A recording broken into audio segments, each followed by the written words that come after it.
அல்லாஹ்வுடைய தூதர் சொன்னார்கள், இன்னமல் கப்ரு ரௌதத்தும் மின் ரியாலில் ஜன்னah அவ் ஹுஃப்ரத்தும் மின் ஹுஃபரின் நார். ஒன்று கபருடைய குழி என்பது சொர்க்க பூஞ்சோலைகளில் ஒரு பூஞ்சோலையாக இருக்கலாம், அல்லது நரகத்துடைய படுகொலிகளில் ஒரு படுகொலியாக இருக்கலாம். யாருக்கு எது என்பதை அவர்களுடைய அமல்கள் தான் தீர்மானிக்கும். எது தீர்மானிக்கும்?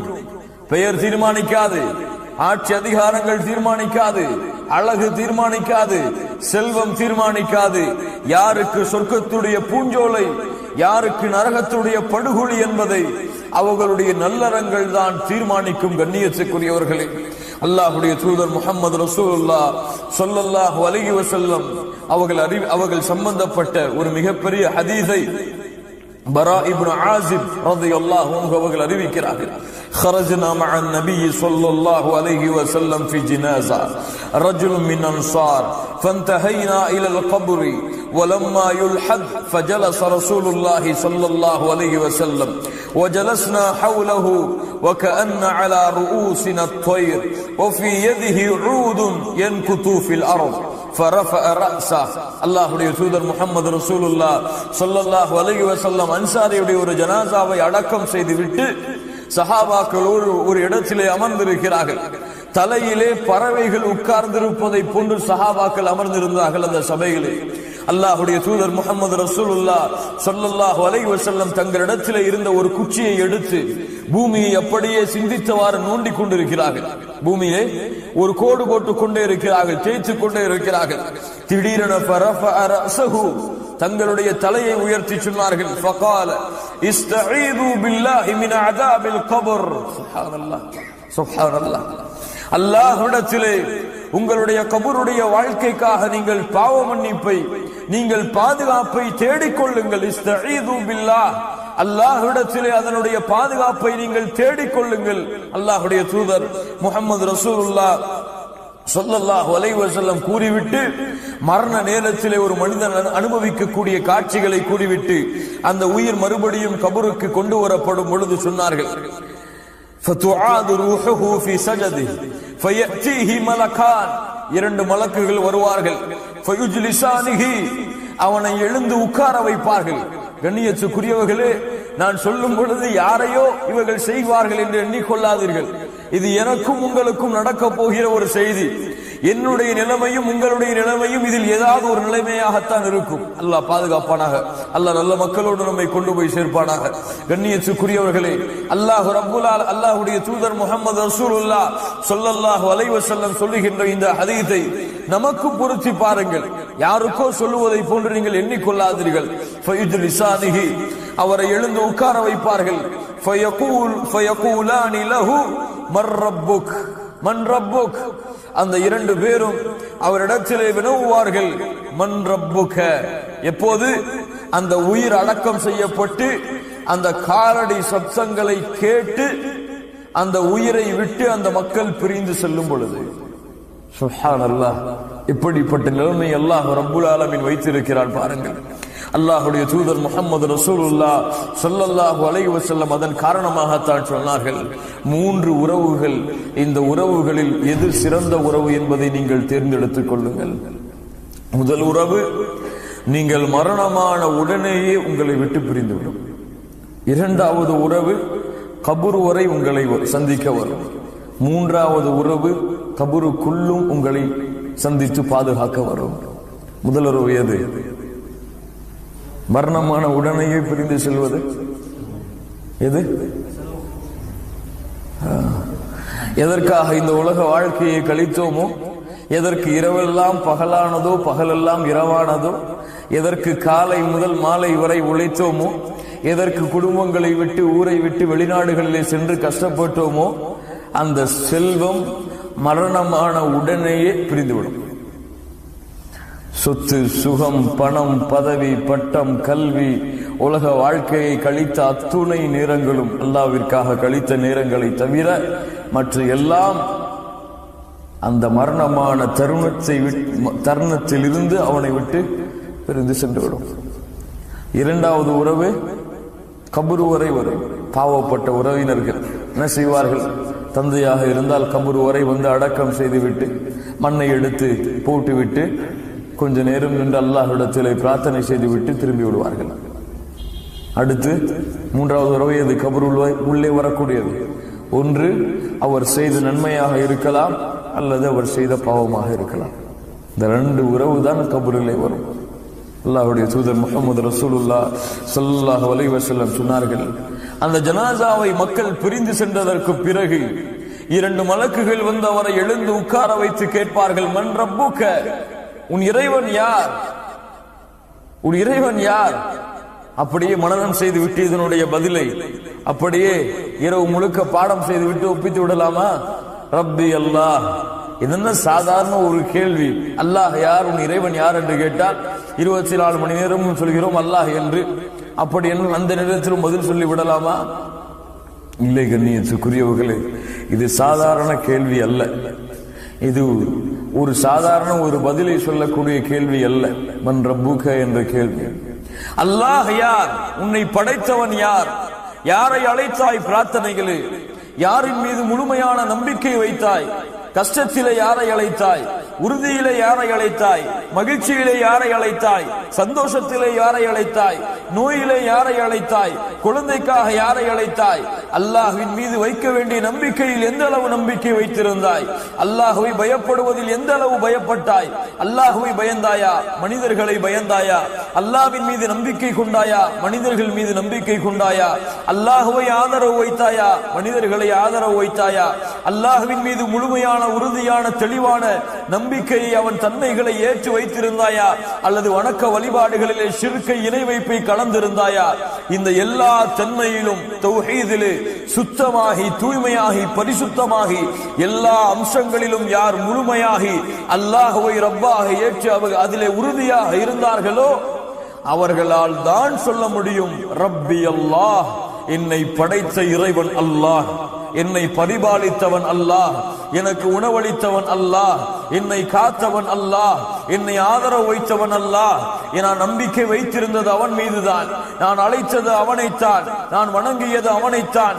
வணக்க வழிபாடுகள் அத்துணை தன்மைகளையும் அத்துணை வகைகளையும் அவன் ஒருவனுக்கு மட்டும்தான் நான் செலுத்தி அவனுடைய வணக்க வழிபாட்டிலே வேறு யாரையும் கூட்டாக்காமல் சமமாக்காமல் இணையாக்காமல் ஷிர்கை கலக்காமல் அவன் ஒருவனை வணங்கினேன்.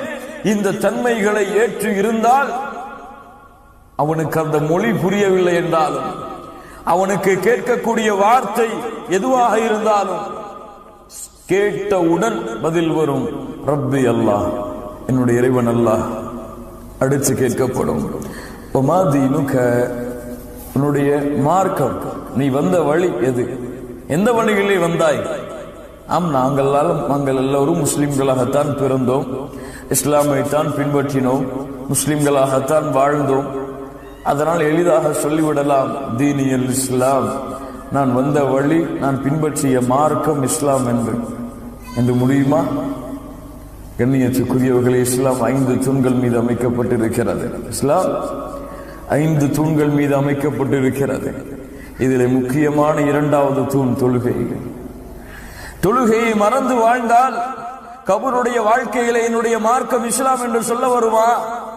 தொழுகையை புறக்கணித்துக் கொண்டிருந்தால், காலை ஃபஜ்ருடைய தொழுகையை மரணித்துக் கொண்டிருந்தால், வக்து தொழுகைகளை ஜமாஅத்தோடு பேணாமல் இருந்தால், அல்லாஹுவால் கடமையாக்கப்பட்ட வணக்க வழிபாடுகளில் சிறந்த வணக்க வழிபாடாகிய தௌஹீதுக்கு பிறகு அல்லாஹ் ரப்புல் ஆலமீன் எதிர்பார்க்கக்கூடிய வணக்க வழிபாடுகளில் சிறந்த வணக்க வழிபாடு மூசா அலைஹிஸ்ஸலாம் அவர்களுக்கு அல்லாஹ் சொல்கிறான், இன்னனி அனல்லாஹ் லா இலாஹ இல்லா அன ஃபஅபுத்னி வஅகிமிஸ் ஸலாத லிذிக்ரி. மூசா, என்னை மட்டுமே நீ வணங்கு, எனக்கு மட்டுமே வணக்க வழிபாடுகளை செலுத்து, என்னை வணங்கியதற்கு பிறகு வஅகிமிஸ் ஸலாத லிذிக்ரி, என்னுடைய நினைவிற்காக தொழுகையை நிலைநாட்டு என்று அல்லாஹ் ரப்புல் ஆலமீன் எங்கெல்லாம் தௌஹீதை சொல்லும் பொழுது, அல்லாஹ் ரப்புல் ஆலமீன் தௌஹீதுக்கு பிறகு மிக முக்கியமாக விரும்பக்கூடிய வணக்க வழிபாடாகிய இந்த தொழுகையை மறந்து வாழக்கூடிய சமூகம் தீனில் இஸ்லாம் என்று பதில் கூறுமா? சித்து பாருங்கள். கடமையானதற்கு பிறகும் ஹஜ்ஜை நிறைவேற்றவில்லை என்றால் தீனில் இஸ்லாம் என்று பதில் வருமா? கடமையான செல்வத்தை சம்பாதித்ததற்கு பிறகும் வருடம் பூர்த்தியானால் ஒவ்வொரு வருடமும் தங்களுடைய செல்வத்தில் இருந்து ஜகாத்தை வெளியாக்கவில்லை என்றால் தீனியல் இஸ்லாம் என்று ஒரு பதில் வருமா? ரமதான் மாதத்திலே வேண்டும் என்ற நோன்புகளை விட்டுக் கொண்டிருந்தால் தீனியல் இஸ்லாம் என்ற ஒரு பதில் வருமா? கண்ணியத்துக்குரியவர்களே, எது இஸ்லாம்? பேரா இஸ்லாம்? அப்துல் ரஹ்மான் அப்துல் பாசிதா இஸ்லாம்? கண்ணியத்துக்குரியவர்களே, அல்லாஹ்வால் கடமையாக்கப்பட்ட கடமைகள், அல்லாஹ்வுடைய தூதரால் வலியுறுத்தப்பட்ட சுன்னாக்கள், இது இஸ்லாம்.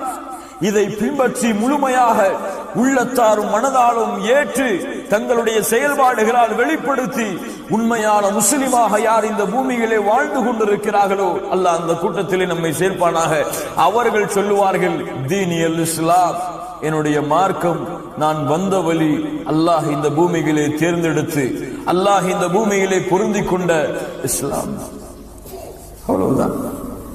அடுத்து கேட்கப்படும், فيقولان له ما هذا الرجل الذي بعث فيكم فيقول, உங்களுக்கு அனுப்பப்பட்டாரே ஒரு தூதர், அவர் யார்? அவரை பற்றி என்ன சொல்கிறீர்கள்? அவர் எப்படிப்பட்டவர்? முஹம்மது ரசூலுல்லாஹ் ஸல்லல்லாஹு அலைஹி வஸல்லம் அவர்களை பற்றிய ஒரு கேள்வி. எல்லோருக்கும் தெரியுமே, எங்களுடைய தூதர் அல்லாஹ்வுடைய தூதர் தான், முஹம்மது ரசூல் தான். மக்காவிலே பிறந்தார்கள், மதீனாவிலே இறந்தார்கள் என்று சாதாரணமாக சொல்லிவிடலாமா? இல்லை கண்ணியத்துக்குரியவர்களே. ஃபல்யஹ்தரில்லதீன யுகாலிஃபூன அன் அம்ரிஹி, யாரை அல்லாஹ் ரப்புல் ஆலமீன் எச்சரிக்கை செய்கிறானோ இவருடைய வழிமுறைக்கு மாற்றமாக நடந்துவிட்டால் மிகப்பெரிய குழப்பங்களும் சோதனைகளும் உங்களுக்கு ஏற்படும் என்று அல்லாஹ் ரப்புல் ஆலமீன் யாருடைய வழிமுறையை புறக்கணித்தால் அவர்களுக்கு அல்லாஹ் ரப்புல் ஆலமீன் தோல்வியை, இழிவை கொடுப்பான். வமன் யுத்திஇல்லாஹ வ ரசூலஹு ஃபகத் ஃபாஸ ஃபௌஸன் அஸீமா, யார் அல்லாஹ்வையும் அல்லாஹ்வோடு சேர்த்து அந்த தூதரையும் முஹம்மது ரசூலுல்லாஹ் ஸல்லல்லாஹு அலைஹி வஸல்லம் அவர்களையும் பின்பற்றினால் மகத்தான வெற்றியை அவர் அடைந்து விடுவார் என்று யாரை அல்லாஹ் ரப்புல் ஆலமீன் தூதராக அறிமுகப்படுத்துகின்றானோ அந்த தூதர் முஹம்மது ரசூலுல்லாஹ் ஸல்லல்லாஹு அலைஹி வஸல்லம் உடைய முழு வாழ்க்கையும் தங்களுடைய வாழ்க்கையாக இருந்தார். முழு வாழ்க்கையும் தங்களுடைய வாழ்க்கையாக்கி தங்களுடைய சொல்லிலே, தங்களுடைய செயல்பாடுகளிலே, தங்களுடைய குணங்களிலே, தங்களுடைய பழக்க வழக்கங்களிலே, தங்களுடைய நடைமுறை வாழ்க்கையிலே, தங்களுடைய வியாபாரத்திலே, தங்களுடைய தொழிலிலே, தங்களுடைய மனைவியிடத்திலே, தங்களுடைய குழந்தைகளிடத்திலே, தங்களுடைய குடும்பத்தார்களிடத்திலே யார் இந்த முஹம்மது ரசூலுல்லாஹ் ஸல்லல்லாஹு அலைஹி வஸல்லமாக வாழ்ந்தார்களோ, சாதாரண வார்த்தைகள் நான் சொன்ன விஷயம் கண்ணியத்துக்குரியவர்களே, அந்த முஹம்மது ரசூலுல்லாஹ் ஸல்லல்லாஹு அலைஹி வஸல்லம் உடைய வாழ்க்கையை தங்களுடைய வாழ்க்கையிலே உயிர்ப்பித்தார்களோ அவர்கள் சொல்லுவார்கள் ஹுவ ரசூலுல்லாஹி ஸல்லல்லாஹு அலைஹி வஸல்லம், இவர்தான் அல்லாஹ்வால் அனுப்பப்பட்ட தூதர், அல்லாஹ்வால் அனுப்பப்பட்ட ரசூல் முஹம்மதுன் ஸல்லல்லாஹு அலைஹி வஸல்லம். அவ்வளவுதான். அல்லாஹு அக்பர். அடுத்து فيقولان له وما علمك فيقول قرأت كتاب الله آمنت به وصدقت فينادي مناد في السماء, வானத்திலிருந்து அழைப்பு வரும், அன் ஸதக அப்தி, என் அடியான் உண்மையை கூறினான், அன் ஸதக அப்தி, என் அடியான் உண்மையை கூறினான், فأفرشوه من الجنة وألبسوه من الجنة وافتحوا له بابا إلى الجنة, அவனுக்கு சொர்க்கத்துடைய ஆடையை அனுபவியுங்கள், சொர்க்கத்துடைய விரிப்பை அவனுக்கு நீங்கள் விரியுங்கள், சொர்க்கத்தின் வாசலை அவனுக்கு நீங்கள் திறந்து வையுங்கள், கபர் விசாலமாகட்டும்.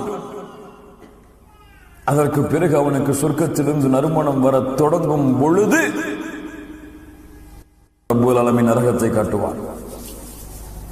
நரகம் காட்டப்படும், நரகத்துடைய ஜுவாலைகள் காட்டப்படும், நரகத்திலே மனிதன் அனுபவிக்கக்கூடிய வேதனைகள் காட்டப்படும், நரகத்துடைய அத்துணை துன்பங்களும் அவன் கண்களுக்கு முன்னால் காட்டப்படும். ஏன்? ஒன்று, அல்லாஹ்வுடைய தூதர் முஹம்மது ரசூலுல்லாஹ் ஸல்லல்லாஹு அலைஹி வஸல்லம் சொன்னார்களே அந்த அறிவிப்புக்காக. ஒவ்வொரு மனிதனுக்கும் நரகத்திலே ஒரு இடம், சொர்க்கத்திலே ஒரு இடம்.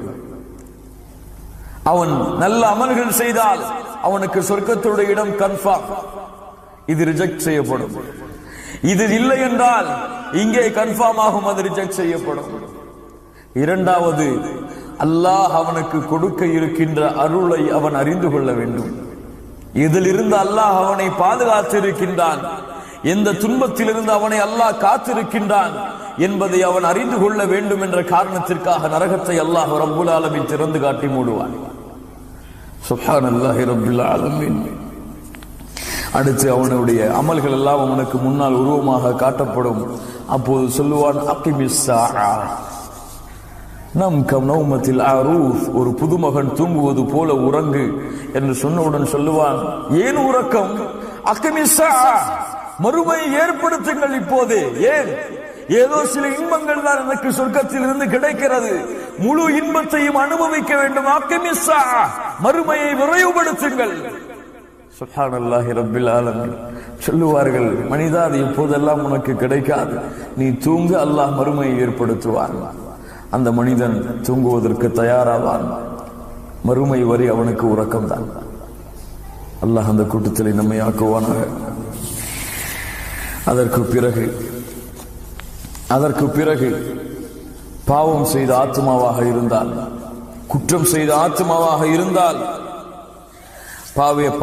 பாவிகளுடைய உயிரை கைப்பற்றக்கூடிய மலக்குகள் உயிரை கைப்பற்றி வானத்திற்கு கொண்டு சென்று தூக்கி எறியப்பட்ட அந்த உயிர் மறுபடியும் பூமிக்கு கொண்டு வரப்படும்.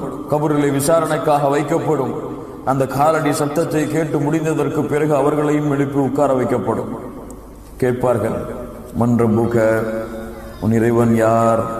அல்லாஹுவை ஏற்றுக்கொண்டிருந்தாலும், அல்லாஹுவை ரப்பாக இந்த பூமியிலே தெரிந்து கொண்டிருந்தாலும், அதிலே உறுதியாக இல்லாமல் அல்லாஹ்விற்கு செய்யக்கூடிய வணக்க வழிபாடுகளை அல்லாதவர்களுக்கு செய்தார்களோ, அல்லாஹுவை அழைத்து பிரார்த்திக்காமல் யார் அல்லாஹுடைய நல்லடியார்களை தர்காக்களிலே சென்று அழைத்து பிரார்த்தித்தார்களோ, யார் அல்லாஹ்வின் மீது முழுமையான நம்பிக்கை வைக்காமல் அல்லாஹ்விடத்திலே தங்களுடைய தேவைகளை கேட்டு முறையிடாமல் அல்லாஹுடைய நல்லடியார்களிடத்திலே தேவைகளை கேட்டு முறையிட்டார்களோ, அவர்கள் அல்லாஹுவை அல்லாஹ் என்று தெரிந்திருந்தாலும் அந்த தன்மைகளை அல்லாஹ்வுக்கு மட்டுமே சமமாக்காமல், அல்லாஹ்வுக்கு மட்டுமே தூய்மையாக்காத காரணத்தால்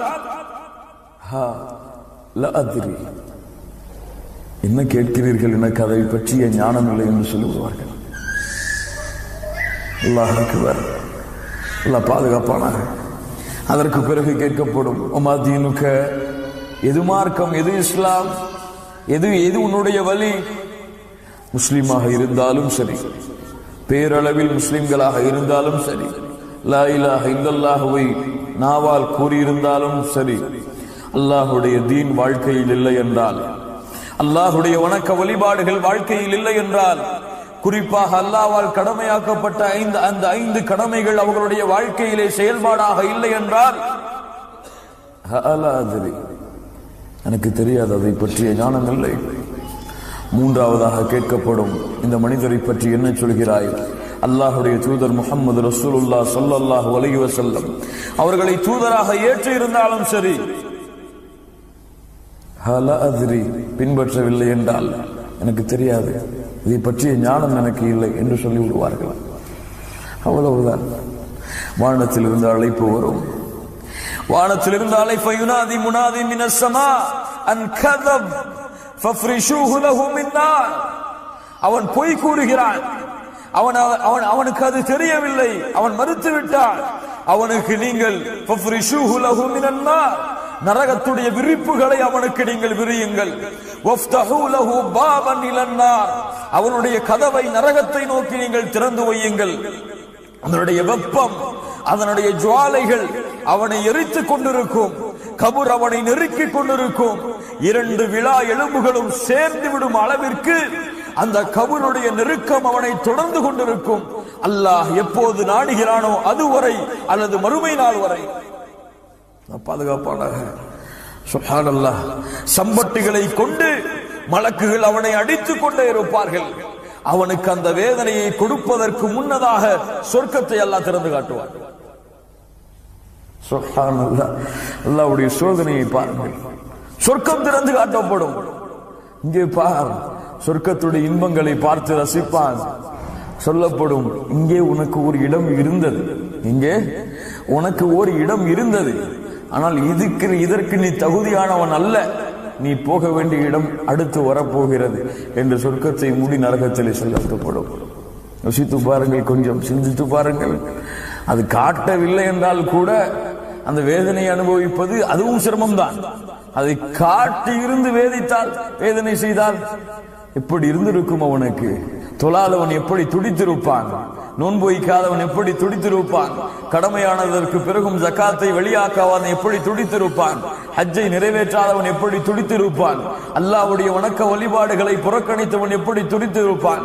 அல்லாஹ் ஹலாலாக்கிய சம்பாத்தியத்தை சம்பாதிக்காமல் வட்டியிலே அல்லாஹ்வால் தடுக்கப்பட்ட முறைகளிலே சம்பாதித்தவன் எப்படி துடித்திருப்பான்? அதை விட்டிருந்து அங்கே சென்று இருக்கலாமே. எவ்வளவு தூக்கத்தில் இருந்தாலும் எழுந்து தொழுது இருக்கலாமே. எவ்வளவு நோயிலே, கஷ்டத்திலே, சிரமத்திலே இருந்தாலும் பள்ளியிலே அதான் சொல்லப்பட்ட பிறகு பள்ளிக்கு சென்றிருக்கலாமே என்ற ஆசை வருமா? வராதா? முடியுமா? 1000 முறை எழுந்து சென்று அல்லாஹ்விடத்திலே அனுமதி கேட்டாலும் நடக்குமா? 1000 முறை அல்லாஹ்வே சுப்ஹான் அல்லாஹ் சுப்ஹான் அல்லாஹ் என்று புகழ்ந்தாலும் அல்லாஹ்வுடைய இரக்கம் வருமா? 1000 முறை செய்த பாவங்களுக்காக அல்லாஹ்விடத்திலே தௌபா செய்து மன்றாடினாலும் முடியுமா? முடியாது. அவ்வளவுதான் கபருடைய வேதனை அன்றில் இருந்தவனுக்கு தொடக்கமாகும்.